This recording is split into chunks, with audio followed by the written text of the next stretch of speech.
So we're back to the place where I actually found those oncidiums. There were 3 more that I left behind and I felt sorry, so I returned. But yeah, you guys, this is what happens to the orchids that don't sell. Poor girls.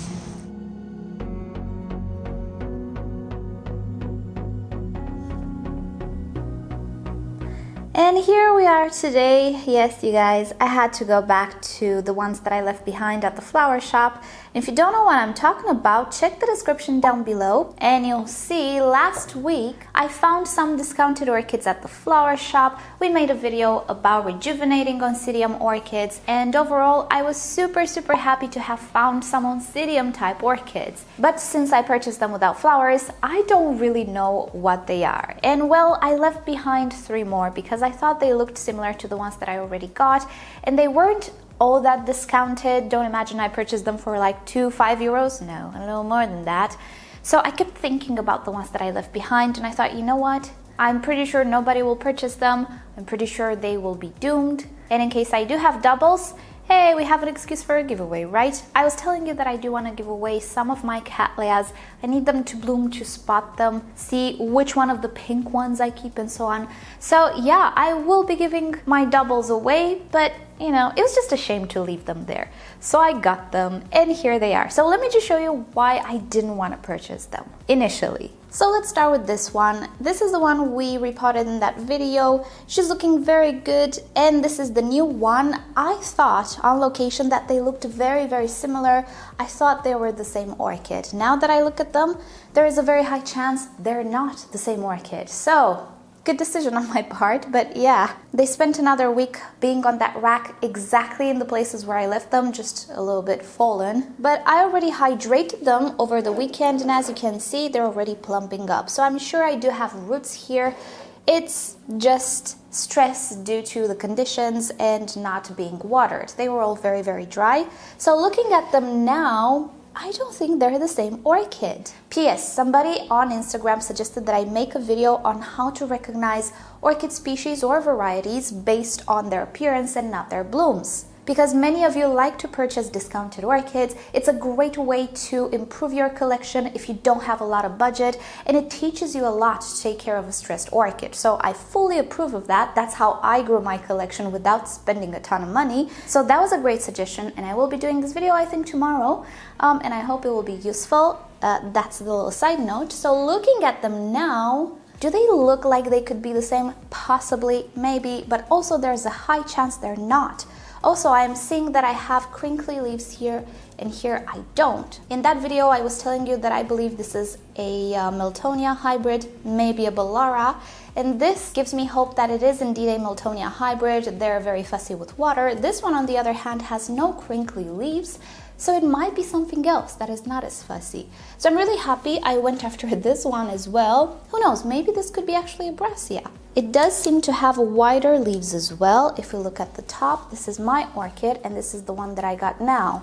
So I do believe they're actually not the same, so yay me. I don't know why I thought they were very similar at the beginning, but now I'm pretty happy that I purchased them.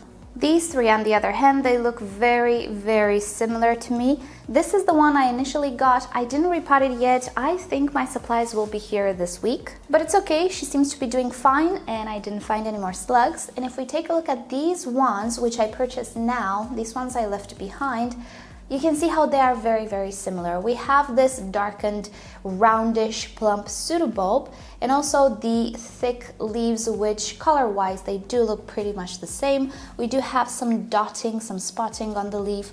This is very particular to Odontoglossum hybrids, but there are quite a few Odontoglossum varieties which look like this, but flower-wise, they're different. However, I suspect that there isn't so much variety, considering they kind of all came from the very same place, which is Inca Orchids, which has a new line actually. I love Inca Orchids as a commercial brand. Their orchids are always very good actually. So being that this is a new line, we might have the same hybrid pretty much overall, and that's why I didn't actually purchase these 2 initially. And I got this one, which to me looked like the healthiest one, but as it turns out, they're all pretty healthy. Now that I look at the pseudobulbs, I think I can see this one is a little rounder then this one. These two look very, very similar. So who knows, maybe I'm gonna be in luck and I won't have doubles here as well. But hey, if I do, I'm still gonna be happy because I'm gonna go through the experience. I'm gonna make a video for you guys and then I'm gonna give them away. Everybody wins, I guess. So here we have it. I went back to the garden center and got all of these babies just to give them another chance, and I'm sure that even if I give them away, you guys will take super great care of them. If this is what I think it is, it's a really, really easy to grow intergeneric. I think it's either a wildcat, either, what's the name? Yeah, the jungle monarch. So who knows, we're gonna get to see in the future. Next up, we have got some Miltoniopsis. Yes, the flower shops have brought some Miltoniopsis, and since I don't really know what the ones I have are, if you remember, some of them were purchased without a flower. Also, I didn't put tags. Yeah, it's okay. Yet another situation of if I have a double, it's just gonna go away. So here we have two different varieties of Miltoniopsis, both with a wonderful cascade. So this is Newton Falls, very, very popular hybrids. I'll link you actually down below to a commercial nursery which has all of these hybrids identified, even with commercial names. Some of them might not actually be registered, but they do have a name, just so we know who we're talking about here. So this is the Newton Falls, which is a very, very popular Miltoniopsis, and this one is one that I've been looking for a lot of while. This is Miltoniopsis breathless brilliant. That appears to be the variety name on that website, but breathless appears to be a registered hybrid. So you can see the differences between the flowers. I'm so happy I found both of them just to show you the difference. Now at a first glance, you will see that one of them has smaller flowers.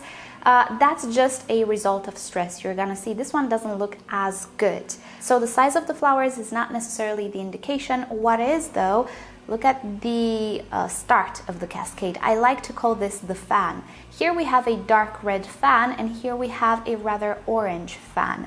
And after that, the waterfall, of course, in the case of the breathless, looks a lot blusher, but in the case of the Newton Falls, the contrast is better because the lip is darker in color than the breathless one. You can also see a few strips here and there on the petals and on the sepals. Those are little tiny details. The main difference is the cascade. Fragrance-wise, I'm not sure. There is a bit of variation with these Miltoniopsis. As you might know, my favorite one is Hair Alexander. It's just the best smelling orchid of spring in my greenhouse, pretty much. I'm not gonna say ever, but definitely it has a gorgeous fragrance. The Red Tide, not so much. These ones, not sure. I just purchased them. Fragrance kicks in a little bit later. And now let me just show you how the orchids look further down. You can see the Newton Falls is not her best. She's also wobbly here, and this pseudobulb is slightly wrinkly. I might just go ahead and cut the flower spikes and repot the orchid. I don't know, because the orchid actually has a lot of flower spikes and it might be a little too much. These types of orchids are finicky. We all know that. They have a really hard time in flower shops. Phalaenopsis have a hard time, let alone these guys. So this one, I might intervene sooner rather than later. We'll see what's gonna happen with the flowers. Usually when you disturb a Miltoniopsis, flowers typically fall, depending how the root system looks like. But yeah, sadly this one has some issues. On the other hand, the Breathless Brilliant looks pretty nice. She's not wobbly quite at all, and again has a lot of flower spikes. They're quite bushy Miltoniopsis. Flowers look better, so this one I can postpone a little bit, not too much. I don't want to do the repotting and the stress period way too late in the springtime, but still I have some time. This month though, I need to repot both of them. So here we have it. My Miltoniopsis collection is growing. And if by chance you missed my latest videos, I'm actually doing very great with Miltoniopsis and all of these Nellielers and hybrids, which we all know I had a lot of issues with. Yeah, I changed my setup. They're actually doing pretty great now, so I am more confident in my Miltoniopsis game. The ones that I purchased last year, I still have. I did not lose them. I went through the summer with them.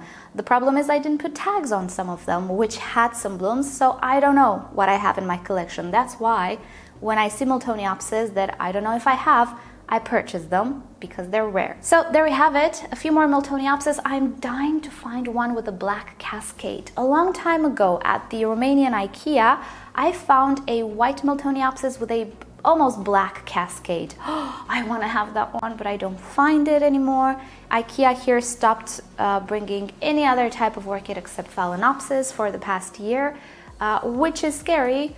So I'm just relying on luck here and whatever I find online. But yeah, I would love to have a white Miltoniopsis with that blackish cascade. They also smelled really beautiful. They had a rosy scent, if I'm not mistaken. So I'm still on the lookout for that one. If you guys have seen it around on the internet, do let me know. Next up, here we have some rather newish Masdevallias. Remember last week I showed you that I got the Lensi finally, even though I had to go through an auction for it. Well, since I participated in the auction, I tried my hand at some Miltoniopsis as well. Again, I told you I want to purchase a few for my project, and behold, I got myself some Miltoniopsis at quite decent prices in the auction. So first of all, here we have the Masdevallia glandulosa. This is a Masdevallia that some of my viewers recommended as being not so finicky and also being fragrant. Wow, a fragrant Masdevallia. So I couldn't really pass it up. I put it in my wish list, I saw it, and I bought it. Now with this one, I already transferred it to a Lechuza self-watering pot because I had one. And also what I did, you can see on the top that I have some moss. Well, I harvested from its pot and I just put it here, and I think it's doing pretty okay. Hopefully it's gonna spread. I chose to do this instead of putting a top layer because I much rather prefer having a nice moss on top rather than a bark layer. So hopefully it will continue to grow. It's been in this pot for the past maybe couple of weeks max, so the moss didn't have a chance to spread just yet, but it didn't die, so that's good. In the back here we have two more Masdevallias, one of which I really wanted to have again, and I told you about it in my Orange Orchids video. If you missed that video, check it down below. This is the Masdevallia ignea, and look at that, it comes from Bellevallia. I have a video on Masdevallia Bellevallia from a while back. They do tend to provide flower shops with Masdevallias. I've never seen them here. Probably they do realize this is a hot country, but as we all know, I have some plans. So here we have the ignea, which I had and I lost. It did not enjoy semi-hydro. It was not the setup for it, but I think moss will do the trick. The Masdevallia that I have for 3 years now is doing great in moss. So yeah, I think I can get away with it and make sure that she stays cooler in the summertime, but she is quite a beauty. I really risked it with this one because this is really a cold grower. This is Masdevallia coccinea alba. I love white orchids. I love white Masdevallias. Not that the purple one is that nice, but I really like this one. And isn't she bushy? This one, on the other hand, is supposed to be rather tricky. This is what I read on the internet. She's supposed to be rather cold growing, not even cool. So I kind of took a chance with this one because she was in the auction and she really wasn't that expensive. And if I can do okay with this one, it will be a sort of proof of concept that my little setup or plan will work.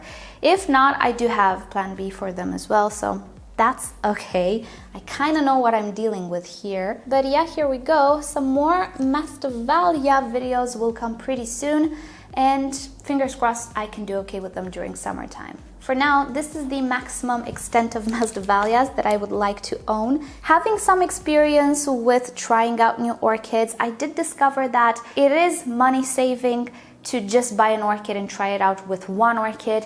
But at the same time, if you have the misfortune of getting a weak or a sick individual, such as I had with the Renanthera, you can drag it on for years thinking you cannot grow that particular individual and you won't buy any of those individuals. You will just keep trying to save that individual and in the end figure out that, hey, you know what? Maybe it has a virus. Maybe it's out of my control. So I don't want to do that anymore. When I'm going to try out with a species or a new genre or something I've never dealt with, I want to have 2-3 individuals, not just one, because sometimes it's really not our fault and you cannot really draw a conclusion. So that's what I'm doing, but I think I'm set with the amount of Masdevallias. No more Masdes for me. We're just going to experiment with these ones. And lastly, yeah, I saved the best, in my opinion, for last. I found a RED Cattleya, you guys. Not at nurseries, but at flower shops.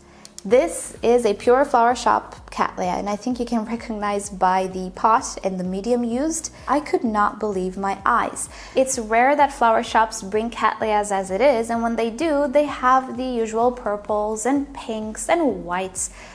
Here and there maybe yellow, but something like this, which is not your typical fluffy Cattleya, you know, it's only in my dreams. I see pictures on Google and I kind of imagine, oh, how would it be to just go into an orchid nursery or just in a flower shop and pick one of these red Cattleyas up. Well, it happened. It was weird, but it happened. So let's just talk about this one. You know me, I love red orchids, but this takes the cake, and I'm sure the camera doesn't make it justice. In reality, it's pure red. I mean, no hint of purple. Has this wonderful shape to it that reminds me of a sort of Laelia hybrid, maybe a Sophronides as well due to the lip. Let's just take a look at the lip. It has this beautiful yellow and this brush stroke, let's say, this fringe actually, on the color pattern, which reminds me of Sophronides. So I did try to identify it. I looked at millions of pictures through the internet, but I couldn't find something that looks exactly like it. I found a sort of SVO hybrid that comes close, but hey, it's SVO. They're not gonna send orchids here, let's just face it. So I'm not entirely sure what this is. There is no fragrance, which, you know, is a bummer, but who cares at this point. I do detect a sort of plasticky, maybe sweet plastic type of fragrance, but nothing incredibly perfumey. She's also a bifoliate Cattleya, not a big one. This is a medium-sized Cattleya, as you can see. Here is my palm for reference. I would say she's about 25 centimeters in height. The flowers are not super large either, but they have a tendency to curl a little bit, as you can see. They are very waxy, very glossy, not fluffy at all.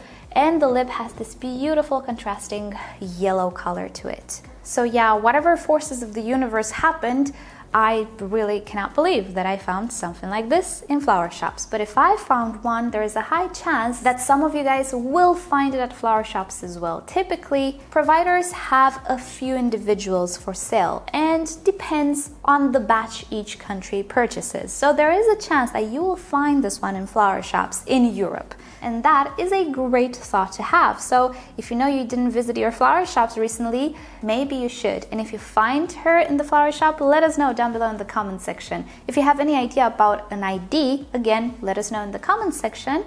And I think this is about it for today. Tomorrow, as I was saying, I'm going to try to make that video with identifying orchid genera without flowers, so stay tuned for that. And for today, I hope you've enjoyed this little update. You know the drill, like or dislike this video below, subscribe to my channel for regular orchid videos, tutorials, Q&As, and other fun orchid subjects. And if you like YouTube to notify you whenever I upload a new video, just turn on notifications for my channel. Also, if you're interested in my setup, just visit the description, I list everything there. And with that said, I'll see you guys next time. Bye!